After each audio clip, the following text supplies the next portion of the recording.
السلام علیکم ورحمۃ اللہ وبرکاتہ۔ میں آپ کا خیرخواہ اعجاز احمد ہوں۔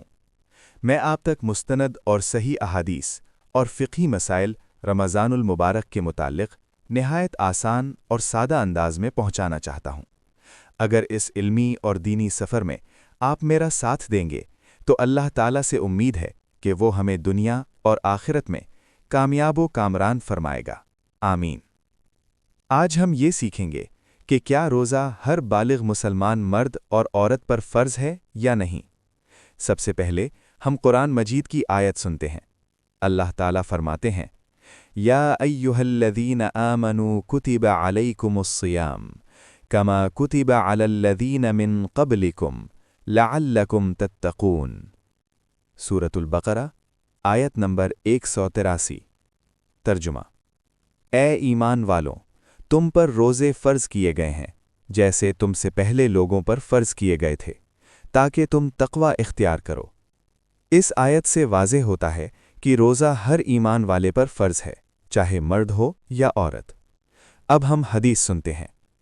راوی حضرت عبداللہ بن عمر رضی اللہ عنہما بیان کرتے ہیں، رسول اللہ صلی اللہ علیہ وسلم نے فرمایا، بنی الاسلام علی خمس، شہادت ان لا الہ الا اللہ وان محمدًا رسول اللہ واقام الصلاۃ وایتاء الزکاۃ وصوم رمضان وحج البیت۔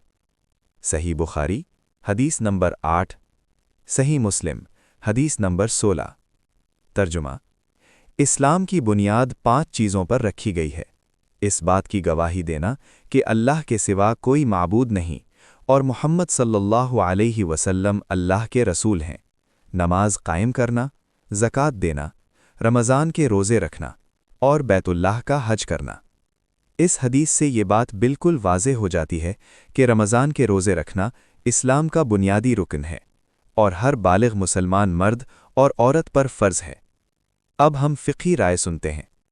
امام ابن تیمیہ رحمۃ اللہ علیہ فرماتے ہیں کہ رمضان کے روزے ہر اس مسلمان پر فرض ہیں جو بالغ ہو، عاقل ہو اور روزہ رکھنے کی طاقت رکھتا ہو، اور جو شخص بلا کسی شرعی عذر کے رمضان کا روزہ چھوڑ دے وہ بہت بڑے گناہ کا مرتکب ہوتا ہے۔